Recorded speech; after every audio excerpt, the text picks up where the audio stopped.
O Astro Intruso e o Novo Ciclo Evolutivo da Terra. Psicografado por Urtan de Shida. Capítulo 1. Sobre a Terra. Pergunta: quando se pergunta a alguém o porquê dos espíritos encarnarem, a resposta é sempre a mesma: para que resgatem seus karmas de vidas passadas. Mas o que leva o espírito a ter essa sequência de encarnações? Pelas faltas que vem cometendo através dessas diversas encarnações. Mas o que originou a primeira encarnação? Ramatiz: quando uma criança nasce na Terra, ela não é colocada ao relento na rua, desprotegida e sem ter a mínima noção sobre seu estado, apesar de que isso muitas vezes acontece. O normal é ela ser colocada em um berço, a partir do qual poderá referenciar suas primeiras noções de distância e de tempo quando sente fome e adormece. O mesmo ocorre quando o espírito é criado por Deus. Ele não é deixado à deriva no universo infinito, da mesma maneira que um recém-nascido não deve ser abandonado na rua. O espírito é colocado em seu primeiro berço, a matéria, onde poderá ter suas primeiras noções de limite e de distância, vindo futuramente a entender sobre o que é o infinito. Da mesma maneira que sua compreensão a respeito do tempo, na vida física lhe concederá no futuro o conceito do que vem a ser espaço atemporal e eternidade. Também à medida que desenvolve o seu raciocínio passa a não se contentar em ficar limitado ao campo denso, imaginando além do que é muitas vezes considerado possível, tornando-se criativo e transcendendo as fronteiras materiais, ingressando assim na esfera da mente abstrata.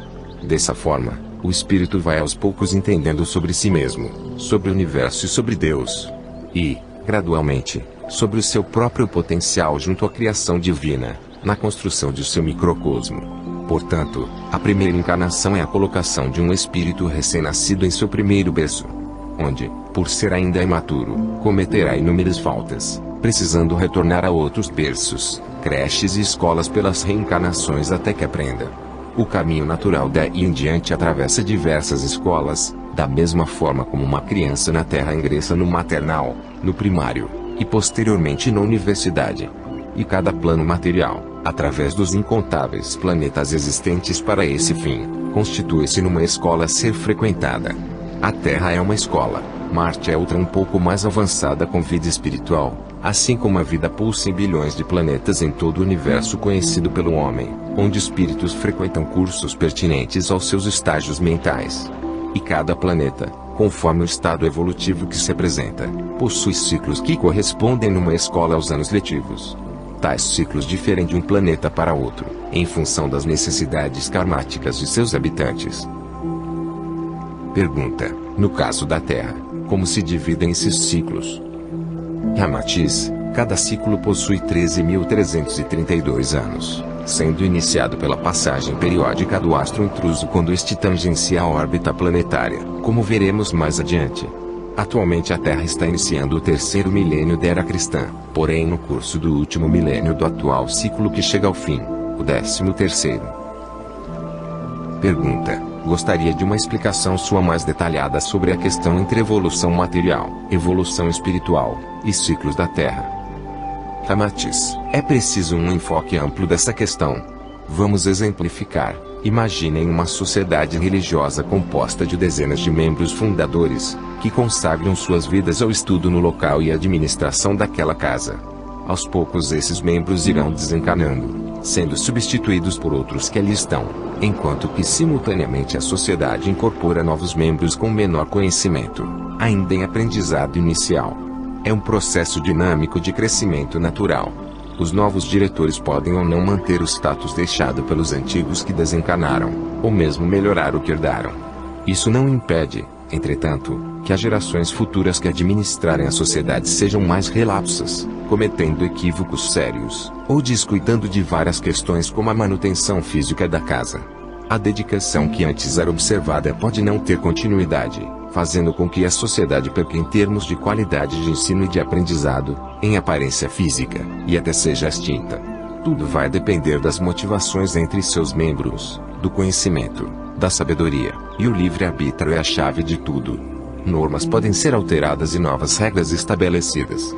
Dessa forma, a sociedade pode passar por inúmeras fases favoráveis ou desfavoráveis, dependendo daqueles que dela participam.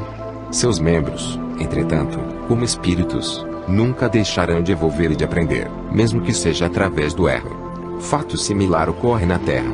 Cada ciclo incorpora na humanidade novos espíritos ainda em aprendizado primário, os quais substituem outros que deixaram o orbe, seja indo para encarnações no astro intruso ou para planos mais evoluídos. Essa nova geração, juntamente com os que permaneceram na Terra, vindos do ciclo anterior, terá como missão reconstruir o planeta. Em termos materiais, esse novo ciclo poderá ter mais ou menos progresso do que o anterior, apesar da tendência global desde o início da Terra ser de evolução material, embora nem sempre contínua, mas alternada. Vide como viviam os homens das cavernas e como vivem os atuais seres humanos. Entretanto, essa evolução material é lenta, se considerarmos que ela teve início há bilhões de anos, e continuará alternando rapidez e lentidão até que a Terra chegue ao fim, situação esta que a própria ciência já previu com o fim do Sistema Solar. Essas alternâncias na evolução material, no entanto, não impedem que os espíritos encarnados em cada ciclo continuem evolvendo, sempre. Notem, por conseguinte, que cada ciclo é diferente dos demais, e a rotatividade dos espíritos encarnados, com sua disposição para a pesquisa e o estudo na matéria que determina as conquistas tecnológicas. Por essa razão, inúmeros espíritos de luz encarnam no decorrer dos ciclos para levar ensinamentos científicos e religiosos, de modo a alavancar a dinâmica do desenvolvimento no orbe.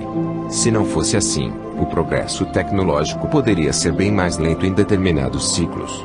E, da mesma forma que uma instituição religiosa vai ser sempre uma instituição religiosa, mesmo que apresente melhorias, a Terra será sempre uma escola para espíritos em aprendizado. Por essa razão, não esperem que o planeta se torne um paradigma da espiritualidade, sem sofrimentos e sem provações, pois esta não é a sua função estabelecida pelos engenheiros siderais. Ela pode apresentar inúmeras melhorias, mas não deixará de ser uma escola. Pergunta: a Terra então seria uma espécie de escola primária, enquanto outros planetas poderiam ser classificados de cursos médios e universidades? Ramatiz: não existem termos precisos na linguagem da Terra quanto a essa classificação. Basta apenas repetir o que disse Jesus, que a casa de meu pai tem muitas moradas. Existem planetas que são equivalentes a cursos maternais, e outros a universidades. Isso demonstra que inúmeros deles estão em estágio inferior ao da Terra. Da mesma forma que alguns orbes desenvolvem intensa vida voltada para estudos científicos, onde encarnam espíritos sintonizados com essa área, e que depois migram para planetas em evolução onde poderão contribuir para o desenvolvimento local. É absolutamente intensa a dinâmica da vida espiritual no universo. A vida também obedece a várias modalidades, desde aquela em planetas bastante grosseiros em termos de constituição física, e outros até mesmo de evolução material praticamente estagnada, como no caso do astro intruso. Verificam-se ainda orbes semimateriais, com a leveza da consistência etérea predominando, e oferecendo uma quase vida espiritual plena. Estes últimos apresentam grande progresso espiritual. Se pudessem ter acesso fácil a esses orbes mais evoluídos, entenderiam o porquê da Terra não se constituir em morada ideal, sendo apenas um estágio transitório. Pergunta: poderia explicar com mais detalhes a questão de certos ciclos poderem ser melhores do que outros posteriores em termos de evolução? A evolução não é contínua. Como algo mais recente pode ter sido pior. Ramatiz: vamos comparar cada ciclo da evolução espiritual da Terra a um ano letivo, quando bons alunos, através do livre-arbítrio, esforçam-se para aprender os ensinamentos que lhes são ministrados através das missões e das provações. Dessa forma, podemos ter anos letivos formados por alunos extremamente esforçados, que atingem o mérito de passar para escolas mais adiantadas, do mesmo modo que alguém sai do curso médio para a universidade. Enquanto em outros anos letivos os alunos recém-chegados à escola são mais relapsos, pouco aprendendo, a ponto de repetirem o ano ou até mesmo terem de deixá-la pelo mau aproveitamento. Isso demonstra que a escola pode ter um ano letivo de grande progresso, e outros subsequentes de menos progresso. Em termos de evolução espiritual, o progresso sempre existirá, os espíritos estão sempre evolvendo, porém um ano letivo pode ter alunos melhores do que outros. Na história da Terra, houve alguns ciclos em que a humanidade obteve ganhos materiais e espirituais equilibrados em fase de elevado desenvolvimento, a ponto da maior parte dela ser promovida a cursos mais adiantados em outros orbes. Isso não impediu, entretanto, que alguns ciclos posteriores, como o atual, apresentassem situação aqui em termos de qualidade, porque tudo depende do livre-arbítrio daqueles que estão ingressando na escola. Pergunta: entretanto, desde a sua criação a Terra apresentou grande progresso material. Ramatiz: sim, porque a cada ciclo a espiritualidade realiza pequenos acréscimos na renovação da escola, da mesma forma como os proprietários de uma escola investem em melhoria, novas salas de aula e contratação de professores mais capacitados, ou mesmo implementam novos cursos. Pergunta: entendo então que não se deve confundir a evolução espiritual da humanidade com a evolução espiritual de cada indivíduo. Ramatiz: um grupo de espíritos que forma a humanidade de um ciclo pode apresentar grande evolução espiritual naquele ciclo, sendo posteriormente transferido para orbes mais elevados. Outro grupo que ingresse no ciclo seguinte pode apresentar evolução, porém não o suficiente para abandonar a Terra, permanecendo nela também no ciclo posterior. O que difere entre os dois grupos é a capacidade de aprendizado. Todos evoluíram, porém em velocidades diferentes. Por essa razão, podemos ter grande número de alunos repetentes, ou mesmo transferidos para o astro intruso, fazendo com que um determinado ciclo seja similar a um ano letivo de pouco progresso, como que, em sentido figurado, prejudicado por constantes greves de professores, feriados em excesso, alunos mais relapsos e outras situações inusitadas. Houve evolução e progresso. Sim, porém em escala menor do que em anos letivos anteriores. É o mesmo que acontece com as encarnações. Alguns espíritos atingem grande progresso em várias encarnações seguidas, e subitamente, numa nova encarnação, deixam-se levar por questões que lhes atrasam a vida espiritual adquirindo novos karmas. Eles deixaram de evoluir? Não, mas aquela encarnação foi pior do que as anteriores, que lhes renderam maior progresso. É como se fosse um tempo pouco aproveitado, ou subotimizado. Pergunta: isso em parte explica o porquê da Terra se conservar sempre como um plano de provas e de expiações? Ramatiz: sim, porque a cada ciclo, novas levas de espíritos são transferidos para o orbe terrestre com a finalidade de prosseguirem em seus estágios probatórios. A Terra reúne condições para que eles tenham as chances necessárias de aprendizado, que incluem inúmeras provações como as que vocês estão habituados a ver. Por conseguinte, a Terra ergue-se como uma importante escola à disposição da espiritualidade, visando aprimorar a evolução daqueles que nela encarnam.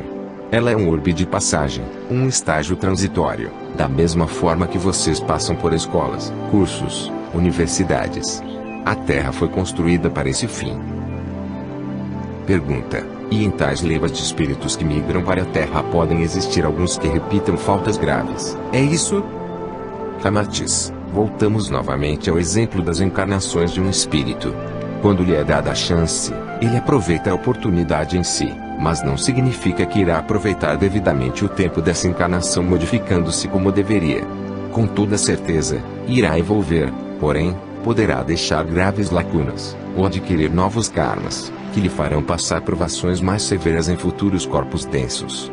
O mesmo ocorre com essas levas de espíritos que são trazidas para a Terra.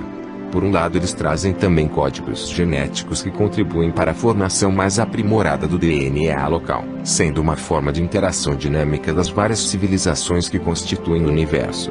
Mas, por outro lado, muitos fraquejam na realização de suas missões, trazendo ainda para o planeta angústias, guerras e outras situações de sofrimento.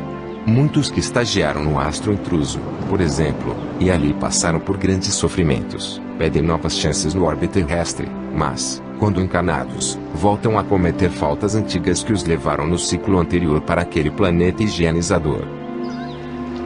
Pergunta: um ponto interessante é que fica subentendido que a Terra não possuiu apenas uma humanidade, mas várias. Ramatiz: cada ciclo tem uma humanidade diferente das demais, apenas com alguns representantes da humanidade anterior, os quais são aqueles que repetiram o ano escolar.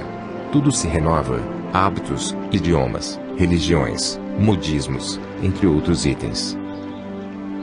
Pergunta: resumindo, então significa que a Terra pode ser bem melhor, e até promovida numa espécie de classificação de qualidade, porém não deixa de ser um planeta de karmas e de expiações. E o motivo é que ela serve aos princípios didáticos da espiritualidade, no sentido de se promover a evolução dos espíritos em aprendizado primário? Ramatiz: Para atingir estágios mais elevados, os espíritos precisam emigrar para outros orbes de dimensão diferente, não ficando mais na Terra. Entretanto, se aqui permanecem é porque ainda não conseguiram transmutar em seus duplo-etéreos as imperfeições mais graves trazidas de encarnações anteriores, na própria Terra ou em outros planetas. Tampouco obtido sucesso em equilibrar as funções básicas de seus corpos mental e emocional. Ao conseguirem isso, estarão aptos a evolverem em orbes mais sutis de outra dimensão, deixando a Terra, que ficará em suas histórias como uma escola primária que os auxiliou a ingressar em cursos mais avançados. Quando isso acontece, seus camarupas, ou corpos dos desejos, que se constituem em registros acásicos das várias encarnações vividas, já terão sido apagados no que diz respeito aos karmas mais pesados. Não havendo, portanto, a necessidade da presença em um planeta como a Terra, sujeito aos desastres naturais, e às doenças do corpo denso, transmitidas por duplo etéreo ainda pleno de patologias espirituais. Pergunta: muitos acreditam que, um dia, a Terra se tornará um orbe com vida espiritual similar à de outros planetas do Sistema Solar. Qual o seu comentário sobre essa assertiva? Ramatiz: quando vocês na Terra acabam de frequentar uma escola primária, o que fazem? Derrubam a escola e constroem no lugar uma outra escola com propósitos mais avançados. Fariam uma grande faxina e obras para que a escola fosse transformada em curso mais avançado de interesse apenas daqueles que estão terminando o primário. A adoção de uma dessas posturas estaria impossibilitando que outros alunos continuassem a frequentar o curso primário, ou viessem no futuro a frequentá-lo, visto que a escola foi demolida, ou transformada para atender somente aos interesses dos que já terminaram aquele curso. Por essa razão já existem escolas mais avançadas prontas, como universidades, para que possam ser transferidos para elas. O mesmo acontece com a Terra. O astro intruso não vem destruir a escola para transformá-la numa escola do interesse exclusivo de alguns, mas para higienizá-la e torná-la mais apropriada para os alunos repetentes, e para os que vêm de outros lugares para frequentá-la. Aqueles que terminaram seus cursos são levados para escolas mais avançadas, enquanto outros, que precisam de grandes reformas, seguem com o astro intruso. A Terra, assim como disse antes, foi criada para ser uma escola a serviço da espiritualidade, e atender às necessidades karmáticas de muitos espíritos que se encontram em evolução na esfera do universo onde ela se localiza. Os homens devem entender que eles não são proprietários da Terra, eles estão de passagem por ela. Da mesma forma que alguém que termina um curso não passa a viver na escola como residente, ou a leva nas costas para outro lugar, mas sim os ensinamentos ali adquiridos. Em geral, os homens prendem-se em demasia à matéria, esquecendo que existem outros planos superiores numa escala infinita, onde poderão realmente realizar os seus sonhos de paz junto a Deus. Pergunta: desculpe a insistência, mas então a Terra no próximo ciclo não será uma escola mais aprimorada? Ramatiz: será, claro que sim, sofrerá importantes reformas que a tornarão uma escola com mais recursos, tal qual um educandário que inaugura laboratórios, centros de informática, teatro de grande capacidade para conferências, e outros benefícios que permitem aos antigos e novos alunos melhor aprenderem e desenvolverem suas respectivas habilidades. Entretanto, inúmeras imperfeições humanas continuarão existindo, principalmente entre os novos alunos originários de escolas mais distantes, e entre alguns que desembarcarem do astro intruso. Quando o astro intruso passou pela última vez, há 13.000 anos, também realizou forte procedimento higienizador no planeta, e muitos benefícios foram implantados pela espiritualidade e por aqueles que migraram para a Terra trazendo novos conhecimentos, os quais formaram a nova humanidade atual. Então lhes pergunto, qual o resultado? Basta ver o que acontece hoje no planeta para verificar que o livre-arbítrio não foi bem utilizado. O que significa que não basta erguer uma escola altamente equipada se parte dos alunos, por conta própria, por meio de um livre-arbítrio desequilibrado, resolve destruí-la em verdadeiros atos de vandalismo. E foi o que fizeram e estão fazendo, principalmente com a natureza. Da mesma forma que no final do último ciclo, falava-se de uma terra promissora no futuro após a passagem do astro intruso. Acreditava-se que o atual ciclo seria pleno de paz e de realizações espirituais. Houve evolução? Sim, porque mesmo que a matéria perecível seja danificada, o espírito sempre evolve, mesmo que aprendendo com o erro. Pergunta: e por que a espiritualidade não detecta isso antes deles reencarnarem? Ramatiz, porque todos merecem novas chances quando pedem, e a Terra se configura como uma escola apropriada para esses casos. A espiritualidade não pode pré-julgar os atos daqueles que vão encarnar, e abandoná-los sem que tenham novas oportunidades. Já pensaram se todos antes de encarnar fossem pré-julgados? O aprendizado não ocorreria, não seriam dadas chances às manifestações do livre-arbítrio. Se fosse desse último modo, onde estaria a caridade para os espíritos novos e o perdão para os faltosos? O que mostra que Deus tem uma infinita fé em seus filhos, mas a recíproca nem sempre é verdadeira. Impedir essa sequência natural dos fatos seria também o mesmo que proibir que crianças analfabetas ingressassem na escola, alegando-se que elas nunca conseguiriam aprender por não saberem ler. Seria não somente uma contradição, mas ainda um ato egoísta e sem propósito, pois não se estaria concedendo as oportunidades de crescimento que elas tanto precisam, na escola adequada. E a Terra é a escola adequada para os espíritos primários em evolução que migram de vários outros orbes. Pergunta: então desejar a Terra em outra dimensão seria o mesmo que fechar a escola primária, impedindo o ingresso de novos alunos, e transformando-a num curso superior que apenas poucos se beneficiariam, por se acharem com esse direito? Ramatiz, desejar a transformação da Terra em plano de luz, para depois imaginar o reencarne nela, é despontar certo egoísmo, tendo em vista estar esquecendo dos irmãos de outros orbes que dela precisam para continuar seus processos evolutivos. E egoísmo significa imperfeição, com a qual não estariam preparados para encarnarem em planetas mais sutis de outra dimensão espiritual. Quem deseja viver em planos de luz não pensa na matéria, mas em evolver espiritualmente, e, pelo mérito, atingir altos páramos do éter, onde não se vive mais a ilusão dos ambientes densos. Pergunta: por que tantos avisos quanto à chegada do astro intruso? Ramatiz, porque ainda há tempo para que muitos reflitam sobre seus atuais momentos do espírito e vençam suas imperfeições, não sintonizando mais com aquele orbe higienizador. Trata-se de um processo muito difícil para cada um, mas que precisa ser realizado, pois ainda há tempo. Caso contrário, não haveria necessidade de avisos sobre a chegada daquele corpo celeste,